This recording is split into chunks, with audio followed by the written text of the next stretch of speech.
você conseguirá obtê-la. Viver é experimentar a dor de diversas formas, em diversos lugares, em diversos relacionamentos. Eu não conheço um ser vivo que consiga passar a sua existência sem chorar, sem se decepcionar, sem guardar alguma coisa no coração que não gostaria de guardar. Há uma expressão de Chris Tomlin que mostra bem essa dinâmica da vida. Olha o que ele escreveu: alegria e dor se misturam na vida. Alguns, vencidos pela dor, deixam de viver. Conhece pessoas que deixaram de viver? Tanta dor que elas parece que não vivem mais. Tantas lembranças duras. Não é só na mente, mas é na alma, é no coração. Pessoas que vivem amarguradas, porque a dor é a sua linguagem. Pessoas que não encontram expressões de alegria. Pessoas duras excessivamente. Pessoas negativas. Pessoas que gostariam de ser diferentes, mas não conseguem. Porque o seu coração guardou muita dor. O seu coração está trancado para que a dor saia.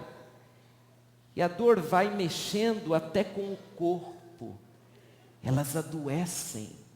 Elas não conseguem mais lidar com tantos prisioneiros dentro do seu próprio coração. Há pessoas que respiram dor. Qualquer palavra mostra que o seu coração está sofrendo. A questão é como que a dor entra dentro do coração. Como nós nos tornamos prisioneiros de nós mesmos por causa da dor que guardamos. O apóstolo Paulo vai dizer que a prisão das emoções, da dor humana, ela tem a ver muito com o que já aconteceu, com o passado. Ele usa uma expressão muito interessante: esquecendo-me das coisas que ficaram para trás. Quantos anos você tem? Vamos imaginar que você tem a minha idade. É um jovem de 45 anos. O que já aconteceu em 45 anos? Muita coisa. Aconteceram coisas boas? Aconteceram. Mas também aconteceu cada coisa dura. 45 anos de experiências. 45 anos da dinâmica da vida. E 45 anos quando a dor, ela entrou no coração várias vezes. E o problema do passado, da história, é que às vezes a história, por causa da dor, ela vai sendo repetida. Você já se pegou sofrendo por uma coisa que já aconteceu há anos? Consegue lembrar? Claro. Aquilo já foi embora na história, no cronos, no dia a dia, mas aquilo ficou lá dentro do coração, e você chora, ou fica bravo, ou fica triste, você sofre com aquilo que já passou. Mas não passou totalmente, porque está no seu coração. Paulo diz que ele se esforçava para esquecer do passado. A segunda coisa que Paulo vai mencionar a respeito dessa prisão é que não apenas o que já aconteceu nos marca e nos entristece. O que está acontecendo também nos entristece. E dentre as coisas que estão acontecendo, algumas delas são experiências meio que sem propósito. São experiências que não têm muito sentido, mas são experiências que vivenciamos dia após dia. E o apóstolo Paulo vai dizer assim, que na sua vida ele percebeu que algumas das experiências, alguns dos fatos, eles precisariam receber um sentido, uma perspectiva boa e nova, senão ele continuaria sofrendo. E pensando na frase, não que eu já tenha obtido tudo isso, ou tenha sido aperfeiçoado, veio ao meu coração a ideia de que uma vida sem perspectivas, ela também se torna uma prisão para nós. É uma consequência do nosso passado. Um passado duro, experiências guardadas, e de repente a vida perde a graça. A vida perde o colorido, a vida perde o sentido. E nós chegamos a dizer que já vivemos o bastante, que já fizemos o que deveríamos ter feito, que já alcançamos tudo. E alguns mais tristes e doloridos dirão que a vida não tem mais graça, que a vida não tem sentido. E um pessimista chegará a dizer que ele não tem mais nenhum propósito na vida, a não ser morrer. Aliás, há pessoas que sonham com isso. E não só idosos. Há pessoas cuja perspectiva da vida foi embora. E elas, quando olham para o futuro, elas só enxergam a morte. Elas não se enxergam mais vivas, atuantes, felizes, realizadas, trabalhando, com perspectiva. Irmãos, uma vida sem perspectiva é uma morte no presente. A pessoa vai perdendo a noção do seu potencial, do que ela pode fazer, do que ela pode alcançar. E o apóstolo Paulo, então, como que forçando a si mesmo, ele diz assim: eu acho que não alcancei ainda. Eu acho que não cheguei na plenitude dos meus sonhos e planos ainda. Há algo que eu preciso fazer. Tire a perspectiva de um homem e ele vai morrer mais cedo. Nós precisamos de perspectiva. Nós precisamos de visão. Nós precisamos nos empolgar com alguma coisa, mas quando a dor, ela tomou conta do nosso coração, nada mais nos empolga. Nem uma piadinha boa nos faz rir, nem um presente nos faz brilhar os olhos, porque parece que a vida não tem mais sentido. Você está assim hoje? Você acha que já deu o que tinha para dar? Já fez o que precisava fazer? Talvez uma dor tenha te trazido a seguinte perspectiva da vida: a vida não tem nada de bom para mim. Eu não vou correr mais atrás de um grande sonho. Um cristão sem perspectiva, ele quase que desmerece a própria fé. Porque, irmãos, a fé, ela traz perspectiva para o nosso coração. Uma pessoa que por causa da dor perdeu a perspectiva, parece que ela não confia mais em Deus. Parece que ela não consegue olhar para frente e dizer: meu Deus, o que tens preparado para mim? Senhor, o que eu ainda posso fazer? Nessa frase que você está lendo, eu coloco entre parênteses, aliás, entre aspas, adequação doentia. Eu li isso, mas não lembrei de que autor li. O que é adequação doentia? É o comodismo que te faz perder o valor da existência. É quando você se senta na poltrona da vida, pega o controle da TV e acha que agora é apenas assistir. Você se torna um refém da história e não um protagonista. Meu irmão, se você perdeu as perspectivas, eu quero te animar em nome de Jesus dizendo: há muita coisa que pode acontecer na sua vida ainda, e coisas boas e abençoadas. Não desista. Se não há mais espaço no seu coração para crer, então vamos tentar tirar algum desses prisioneiros da dor, para que o Espírito Santo possa encontrar espaço e trazer esperança ao seu coração. O passado aprisiona, o presente pode aprisionar, e a falta de visão da vida também nos aprisiona. Eu estou precisando trocar a lente do meu óculos. Eu e a Nívia, nós estamos com óculos com a lente fraca. Como eu percebo isso? Eu percebo que eu olho lá para os irmãos que estão no finalzinho aí do salão, e às vezes eu tenho alguma dificuldade para saber quem é quem. Aqui na frente, ok. Pastor Fernando é fácil saber quem. Ocupa pouco espaço ali no banco, é fácil. Mas olho lá para o fundo, lá na galeria, não sei quem está lá no fim. Então é fácil, a visão fica diferente, fica deturpada, né? E alguns assim estão em relação à vida.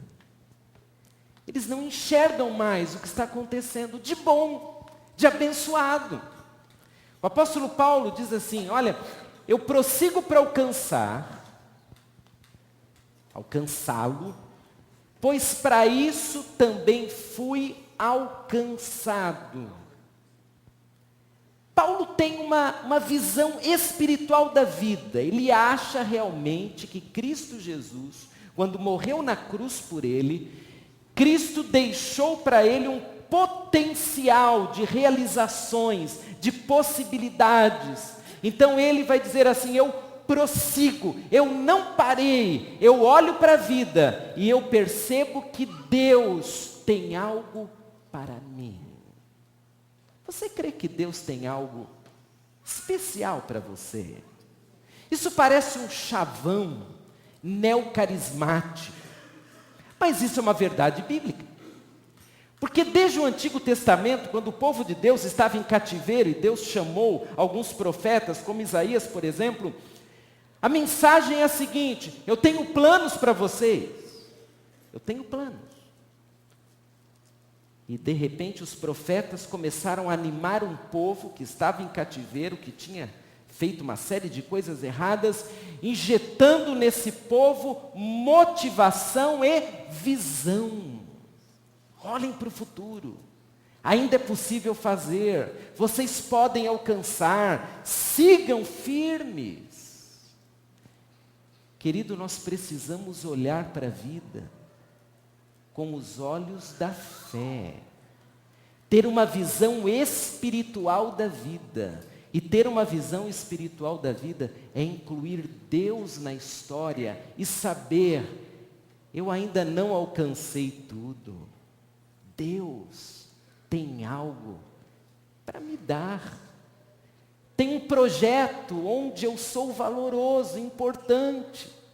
E aí de repente um idosinho, já cansado, em vez de perder a dinâmica, a alegria da vida, ele enxerga num netinho novo uma possibilidade de ser bênção na vida de alguém.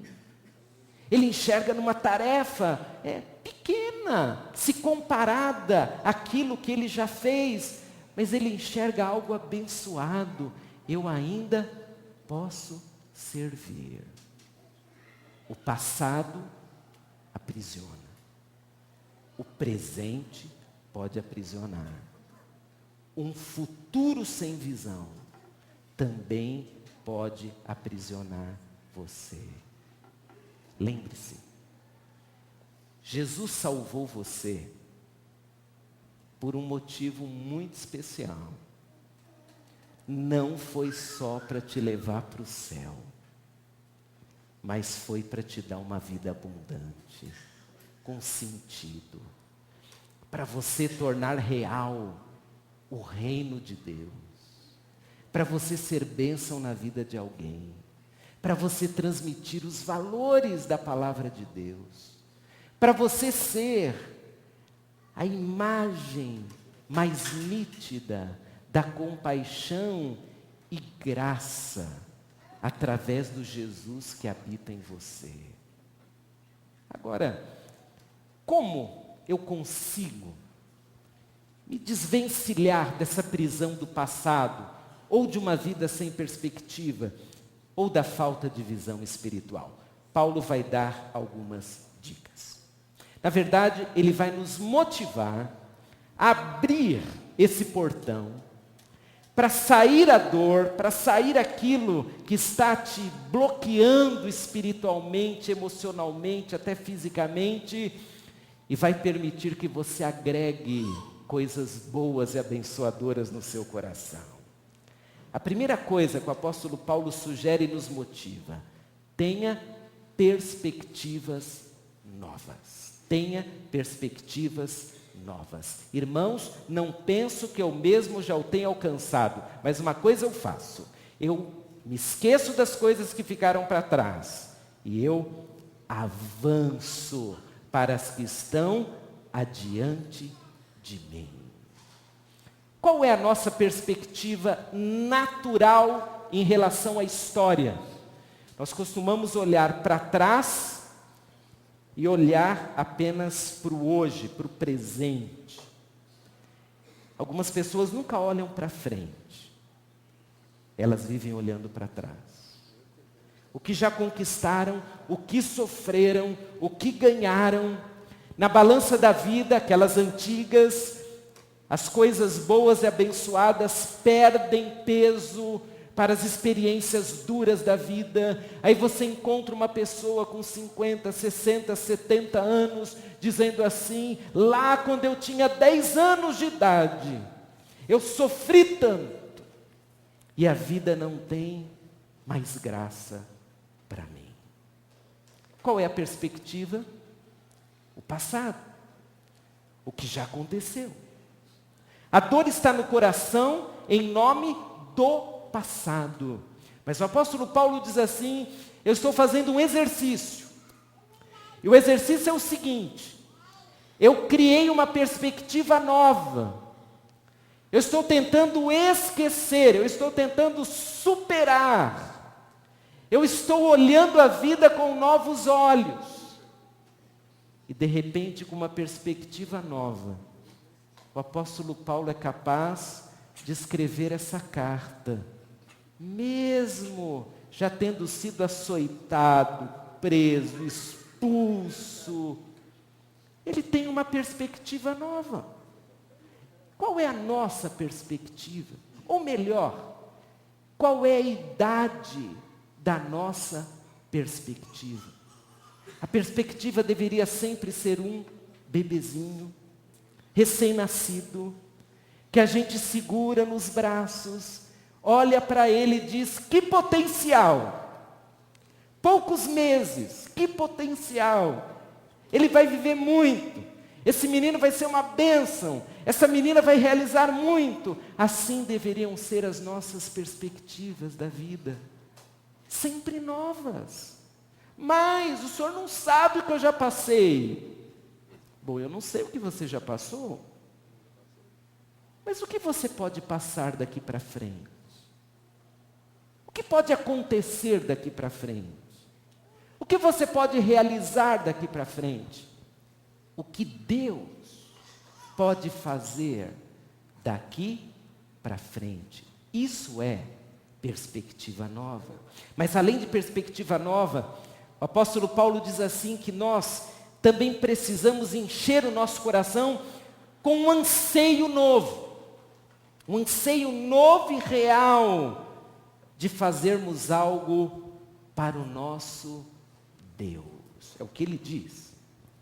Eu prossigo para o alvo, a fim de ganhar o prêmio do chamado celestial de Deus em Cristo Jesus.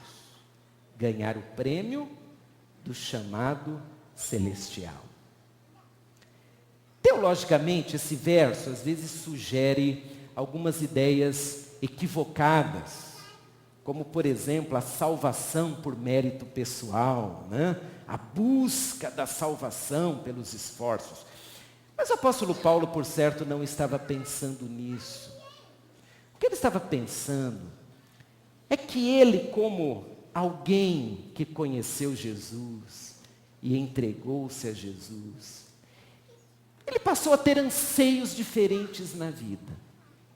E um dos anseios é que ele, Paulo, gostaria de fazer algo relevante para o seu Jesus. Algo que fosse comparável a ganhar um prêmio. Um prêmio que, na verdade, ele sabe que já ganhou. Por isso que ele fala sobre o prêmio celestial. Mas, ao mesmo tempo, é um prêmio que lhe dá a ansiedade, a motivação para ele servir, para ele fazer algo abençoador.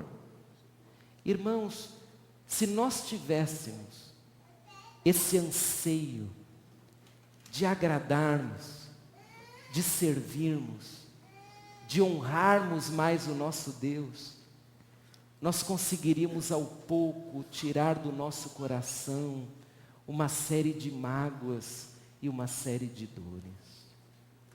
Você já fez o exercício de ajudar alguém e sentir-se tão melhor como pessoa, que pelo menos durante aqueles instantes, parece até que você não tem tantos problemas assim?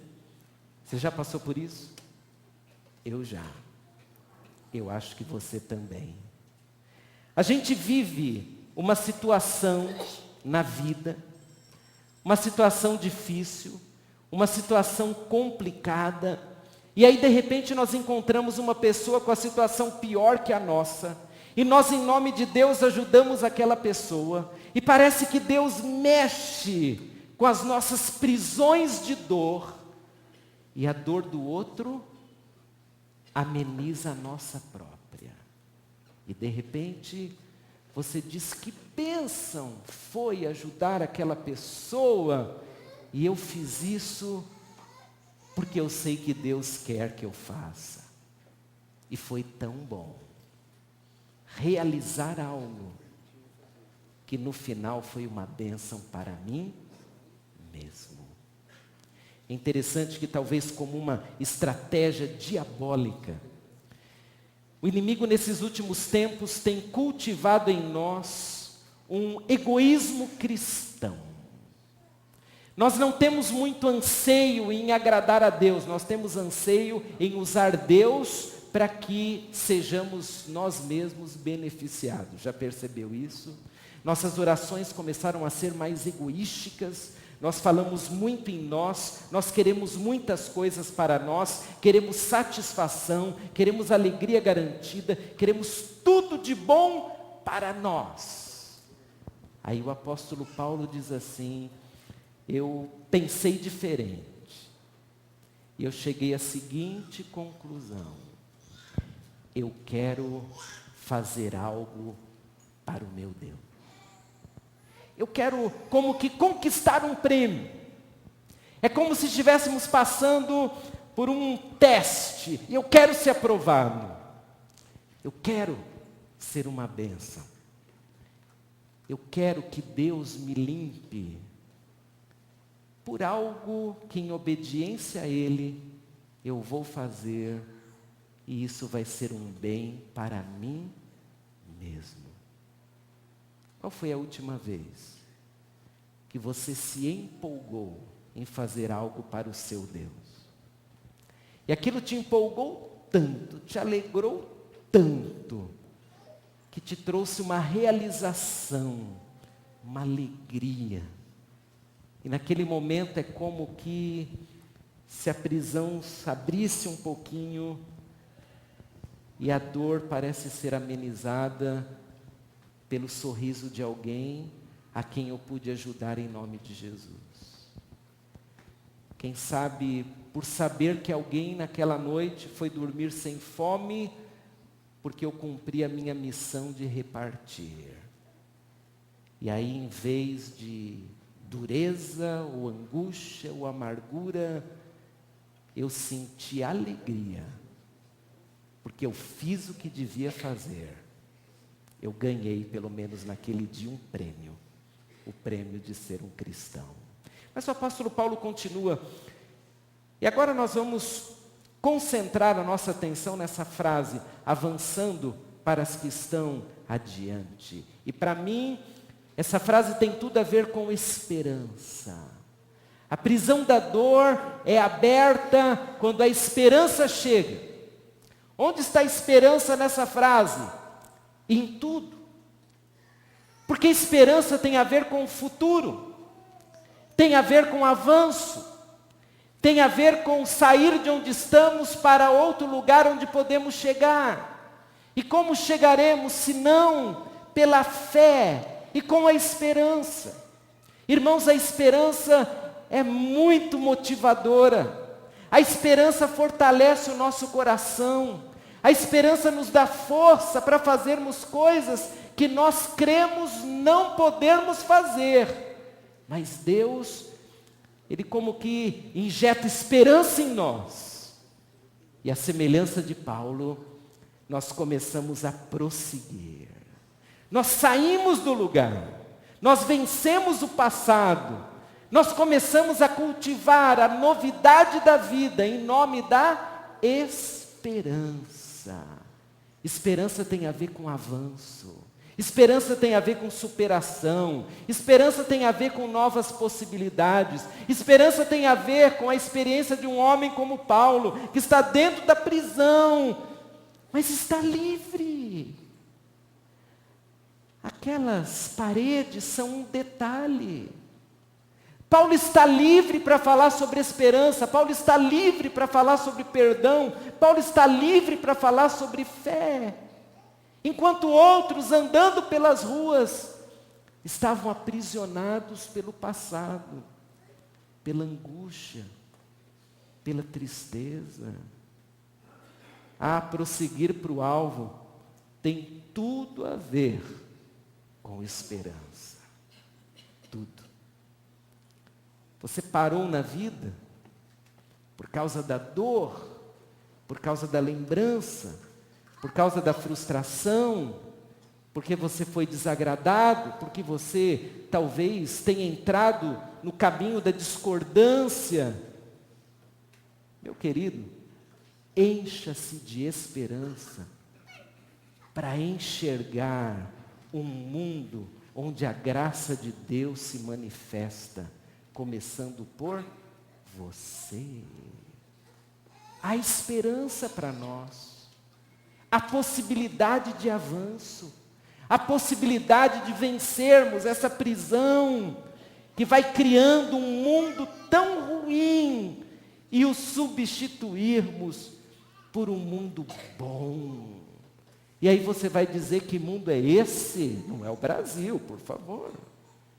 Os índices ruins, escândalo sobre escândalo, questões sociais graves. Que mundo bom é esse? É um mundo que está debaixo do controle divino. É um mundo que nós enxergamos pelos olhos da fé. É um mundo que está não perdido no que diz respeito ao domínio de alguém. Deus continua sendo soberano a partir da minha vida, a partir da sua vida. E é no meio do caos que você vai encontrar um homem de Deus, uma mulher de oração, enxergando a vida com alegria, apesar de estar, quem sabe, dentro de uma prisão, mas dizendo: Senhor, eu estou cheia de esperança. Eu estou conseguindo enxergar, alguma coisa boa vai acontecer. Você conhece pessoas sem esperança? Claro, às vezes nós estamos sem esperança. Eu tive uma conversa surreal uma vez, surreal. Eu estava viajando, e aí fiz amizade com um senhor que viajou comigo 11 horas. Aí nós fomos conversando, ele também era um cristão. E quando você se senta ao lado de um cristão por 11 horas, o que você imagina? Nós vamos ter alguma coisa para conversar, alguma coisa boa, abençoada, enfim. Irmãos, da primeira hora já foi difícil. O homem destilava o que não presta. Sabe a pessoa? Ela destila o que é ruim. Ela destila a maldade. Ela destila tudo que é negativo. Em determinado momento, eu mudei a trajetória. Eu falei, o que o senhor faz da vida? Ela, sou empresário. O senhor mora onde? Eu moro lá no Alphaville. O senhor está indo fazer o quê? Eu estou indo me encontrar com meu filho, que mora lá em Miami. Eu não aguentei. Falei, escuta, o senhor é crente, que o senhor me falou que é crente. O senhor está acima da média no que diz respeito às possibilidades econômicas dos demais brasileiros. O senhor falou que o seu filho é um homem bem-sucedido, que a sua esposa é uma mulher abençoada, apesar do senhor. Como que o senhor só tem coisa ruim para falar? O senhor só tem coisa ruim para falar. Nós estamos há 1 hora sentados aqui, o senhor reclamou de tudo. O senhor reclamou até da escadinha para subir no avião, o senhor reclamou de tudo. A sua visão não é uma visão de esperança. Aí veio a frase que nós começamos a estudar lá no início da mensagem. Mas você não sabe o que eu já passei. Irmão, já passou significa que isso já aconteceu. Isso já foi. Isso é passado. Isso não está na agenda do dia. Isso já aconteceu, então, em nome de Jesus. Vamos enxergar as coisas abençoadas, boas. Olhe pela lente da esperança. Eu sei que em alguns momentos nós estamos mais frágeis. A gente não consegue enxergar o novo de Deus, as possibilidades da fé. Mas em nome de Jesus, seja movido pela esperança. Quando a vida estiver muito ruim e o cárcere não tiver nem mais lugar para tanta dor, faça um exercício em nome de Jesus e cheio de esperança, tente enxergar algo que Deus ainda vai fazer. Sabe quando você chega no posto de gasolina e desenche o tanque? É difícil fazer hoje, se o carro for a gasolina, então é difícil. Mas em nome de Jesus, que você enche o tanque do seu coração de esperança. Enche o tanque. Tem muita coisa ruim lá atrás. Tem muita dor no meu coração. Mas em nome de Jesus, eu quero viver melhor e viver com esperança. Senhor, me motive com esperança. Senhor, me ajude a agradecer por esse dia. Não deu muita coisa certo hoje, mas eu estou vivo. Obrigado. Eu estou indo deitar agora, Senhor. Eu não sei como vai ser o dia de amanhã, mas com esperança eu vou dizer que aconteça o que acontecer, Deus estará comigo. Meu passado é difícil.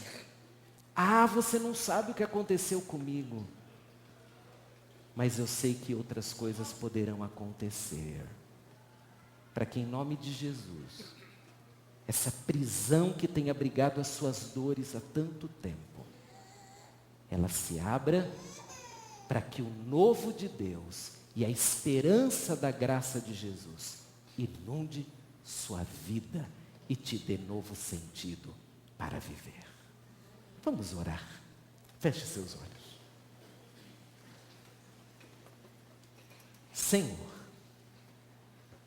todos nós aqui precisamos de esperança. Todos nós aqui precisamos de uma visão nova. Todos nós aqui precisamos superar algo do passado. E o que nós te pedimos em nome de Jesus é que as nossas dores, os nossos sofrimentos, as nossas crises, as nossas enfermidades, as nossas lembranças terríveis, que elas não sepultem aquilo que Tu podes fazer através de nós. Senhor, dá-nos esperança, dá-nos uma visão espiritual da vida, para conseguirmos enxergar como o Senhor é bom, que consigamos, ó Deus, agradecer, mesmo em meio às lutas, mas enxergando com esperança as dádivas que o Senhor nos tem dado. Pai, em nome de Jesus, nós pedimos que essa prisão, que tem abrigado tanta dor, que em nome de Jesus ela se abra, e fatos, lembranças tão doloridas, sejam substituídas pela Tua novidade em nossa vida, pela graça de Jesus em nós, pelo perdão, pelas novas possibilidades. Pai, crie em nós um anseio cada vez maior de sermos uma bênção neste mundo. E toda vez, Pai, que o nosso coração estiver mais entristecido, ou amargurado, ou mais duro, ou quem sabe cheio de sentimentos que não combinam com a graça de Jesus, que nesses momentos o Senhor injete em nós aquela esperança que vem do túmulo vazio, que não foi capaz de deter Jesus.